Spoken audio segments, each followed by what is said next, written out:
Assalamualaikum warahmatullahi wabarakatuh. Selamat pagi siswa-siswi kelas 5. Hari ini kita akan belajar tema 1, subtema 3 pembelajaran 1, lingkungan dan manfaatnya. Dengan muatan pelajaran IPA dan Bahasa Indonesia. Adapun tujuan pembelajaran kita hari ini adalah tujuan pembelajaran 1. Dengan kegiatan membaca, siswa dapat menentukan ide pokok setiap paragraf dalam bacaan secara percaya diri. 2. Dengan menulis, siswa dapat mengembangkan ide pokok menjadi sebuah paragraf secara bertanggung jawab. Anak-anak, amatilah gambar ilustrasi di bawah ini. Perhatikan dengan baik. Dari gambar ilustrasi tersebut, kita dapat membuat sebuah cerita.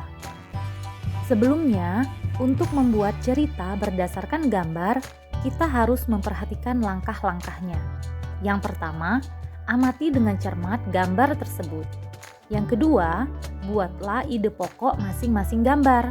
Kemudian yang ketiga, kembangkanlah ide pokok tersebut menjadi sebuah paragraf. Anak-anak, Madura merupakan salah satu daerah penghasil kerajinan gerabah yang berkualitas tinggi. Gerabah dari Pulau Madura salah satu warisan karya budaya yang sangat tua. Luas persebarannya dan mampu bertahan hingga sekarang adalah gerabah, yakni barang pecah belah dari tanah bakar yang dibuat secara tradisional. Gerabah juga dikenal dengan sebutan tembikar. Gerabah konon sudah dibuat manusia sejak mereka hidup menetap dan mulai bercocok tanam beberapa ribu tahun sebelum tahun Masehi, dan kini masih kita dapatkan di seluruh pelosok Nusantara, tidak terkecuali di Pulau Madura. Berikut ini adalah sebuah cerita ilustrasi tentang gerabah yang ada di Pulau Madura. Salah satu warisan karya budaya yang sangat tua, luas persebarannya dan mampu bertahan hingga sekarang adalah gerabah, yakni barang pecah belah dari tanah bakar yang dibuat secara tradisional. Gerabah juga dikenal dengan sebutan tembikar. Gerabah konon dapat dibuat manusia sejak mereka hidup menetap dan mulai bercocok tanam beberapa ribu tahun sebelum tahun Masehi, dan kini masih kita dapatkan di seluruh pelosok Nusantara, tidak terkecuali di Pulau Madura. Ide pokok pada paragraf 1 adalah salah satu warisan karya budaya yang sangat tua, luas persebarannya, dan mampu bertahan hingga sekarang adalah gerabah. Pada situs-situs kebudayaan dan purbakala, banyak dijumpai gerabah atau tembikar yang difungsikan sebagai peralatan atau perkakas rumah tangga dan untuk keperluan peribadahan serta penguburan mayat. Gerabah yang paling sederhana dibuat dan dibentuk hanya menggunakan tangan dengan ciri adonan yang kasar, dan bagian-bagian gerabah tersebut masih dipenuhi oleh jejak-jejak jari. Selain itu, bentuknya kadang tidak simetris. Ide pokok pada paragraf 2 adalah pada situs-situs kebudayaan dan purbakala banyak dijumpai gerabah atau tembikar. Tidak terkecuali di Pulau Madura. Gerabah dibuat untuk difungsikan sebagai peralatan sehari-hari masyarakat setempat yang dilakukan secara tradisional seperti apa yang dilakukan oleh para pendahulunya. Kesamaan pembuatan gerabah di Madura sekarang ini dengan para pendahulunya adalah proses pembuatan dan bentuknya yang masih tradisional, sama seperti gerabah-gerabah yang dihasilkan pada zaman terdahulu. Ide pokok pada paragraf 3 adalah di Pulau Madura, gerabah dibuat untuk difungsikan sebagai peralatan sehari-hari masyarakat setempat. Gerabah-gerabah yang dihasilkan oleh para pengrajin di Madura adalah gerabah yang dibuat dari tanah liat yang berwarna kuning dengan pasir halus. Tanah liat hitam dapat juga dipergunakan, tetapi kualitasnya kurang baik. Ide pokok pada paragraf 4 adalah gerabah-gerabah yang dihasilkan oleh para pengrajin di Madura dibuat dari tanah liat yang berwarna kuning dengan pasir halus. Beberapa daerah di Madura menjadi penghasil gerabah seperti di Mandala Anduliang, Dukoru Baru, Yangkatan Kiangean, Barang Agung, Pademawa, Dalpenyang, Pakaporan, dan Blega Bangkalan. Di antara daerah-daerah tersebut, yang sangat terkenal adalah Karangpenang, Sampang, dan Andulang Sumenep. Kedua daerah tersebut memproduksi gerabah dalam bentuk genteng.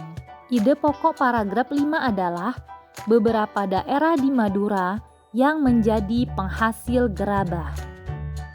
Memang tidak semua daerah di Madura menghasilkan gerabah.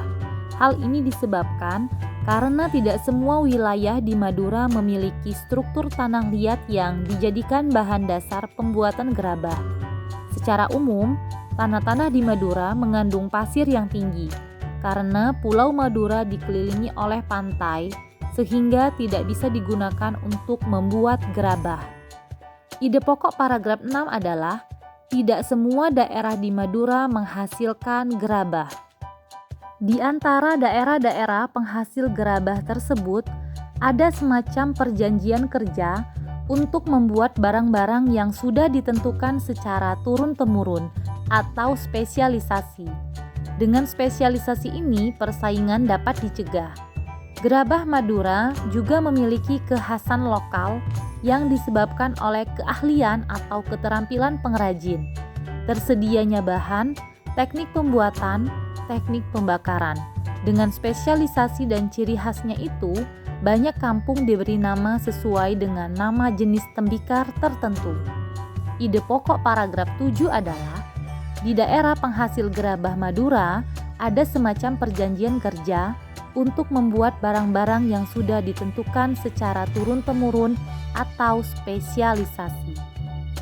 Peralatan pengrajin gerabah Madura adalah alat-alat tradisional yang tidak jauh bedanya dengan yang sudah digunakan pada zaman prasejarah. Alat-alat umum adalah cangkul, linggis, ember, dan alat-alat khusus seperti berikut. 1. Panombu atau penumbu berupa bulatan bertangkai untuk alat pembentuk bagian dalam. 2. Panempa atau penempa untuk pembuat atau pembentuk dan penghalus bagian luar berupa sekeping papan. Yang ketiga, pangorek atau pengerok, sejenis sabit bermata miring bertangkai panjang untuk menghaluskan bagian dalam. Yang keempat, panyabungan, wadah air untuk menetesi gerabah dengan secari kain agar mudah dihaluskan. Yang kelima, pangelet, secari kain untuk membentuk bibir gerabah. Yang keenam, pangajakan, sejenis nyiru untuk ayakan pasir. Yang ketujuh, pangabuan, tempat abu. Yang kedelapan, panompal, alat menyisikan abu dari pembakaran. 9. Werkower, yaitu galah berujung kawat lengkung. 10. Pamatong, yaitu sejenis pisau atau kawat pemotong tanah liat. Dan yang ke-11 adalah pungku, yaitu pembakaran gerabah. Ide pokok paragraf 8 adalah peralatan yang digunakan pengrajin gerabah Madura. Adapun proses pembuatan gerabah dilakukan dengan tahapan-tahapan yang harus dilakukan secara berurutan. Proses pembuatan gerabah tersebut sebagai berikut. 1. Menyiapkan bahan berupa tanah liat. 2. Mengaduk tanah liat dengan dicampur air. 3. Setelah jadi adonan, diambil perbongkahan untuk dibentuk kasar. 4. Dengan menggunakan kain pangelet, bibir atau pinggiran bongkahan dibentuk sehingga bulat melingkar. 5. Bila yang dibuat sejenis periuk, maka ketika pinggiran atau bibir sudah jadi, lalu diangin-anginkan. Baru kemudian membuat bagian perut yang terpisah dengan bibir.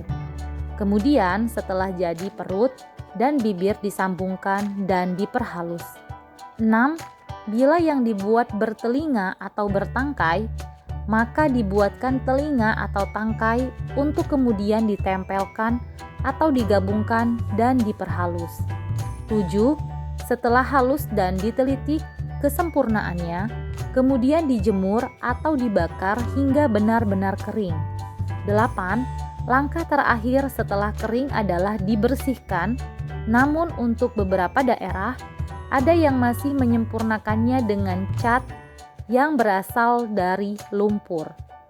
Ide pokok paragraf 9 adalah proses pembuatan gerabah.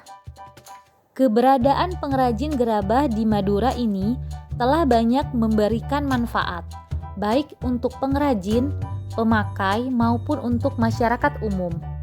Pemakai gerabah Madura memperoleh banyak keuntungan seperti harga murah, anti karat, mudah dibersihkan, dan mengurangi polusi. Di samping itu, juga dapat menyerap banyak tenaga kerja. Kerajinan gerabah ini juga merupakan salah satu cara melestarikan warisan budaya yang telah turun-temurun, mengingat manfaatnya tersebut. Maka pelestariannya perlu mendapat perhatian kita semua. Salah satu caranya dengan menjaga kualitas. Ide pokok paragraf 10 adalah keberadaan pengrajin gerabah di Madura ini telah banyak memberikan manfaat. Meski gerabah masih tetap diproduksi, tetapi dalam perkembangannya dihadapkan pada produk-produk modern. Produk-produk modern tersebut tidak hanya proses pembuatannya yang modern, namun juga menggunakan bahan-bahan yang lebih praktis dan lebih tahan lama, seperti dari plastik, karet, besi, dan aluminium. Akibatnya, lambat laun menggeser keberadaan gerabah, para pengrajin pun juga terancam. Ide pokok paragraf 11 adalah dalam perkembangannya, gerabah dihadapkan dengan produk-produk modern. Baiklah anak-anak, dalam pembuatan gerabah, kita menggunakan kedua tangan dan anggota tubuh lainnya. Nah, di dalam anggota tubuh itu terdapat sendi. Sendi merupakan persambungan antara dua buah tulang atau lebih. Sendi dibagi menjadi 3, sendi mati, sendi kaku, dan sendi gerak. Sendi mati tidak memungkinkan gerakan, sendi kaku memungkinkan sedikit gerakan, sedangkan sendi gerak dapat digerakkan dengan bebas. Fungsi sendi merupakan penghubung antar tulang sekaligus penggerak tulang. Tanpa ada sendi, tulang dan tubuh tidak bisa bergerak bebas. Berikut ini adalah macam-macam sendi dan letaknya. 1. Sendi engsel, letaknya di siku dan lutut. 2. Sendi peluru, letaknya di gelang bahu dan lengan atas. 3. Sendi putar, letaknya di tulang hasta dan tulang pengumpil. 4. Sendi pelana, letaknya di tulang telapak tangan dan ibu jari. Yang kelima adalah sendi geser atau sendi akoid, letaknya di ruas-ruas tulang belakang. Nah anak-anak, demikianlah materi kita hari ini. Tugas hari ini adalah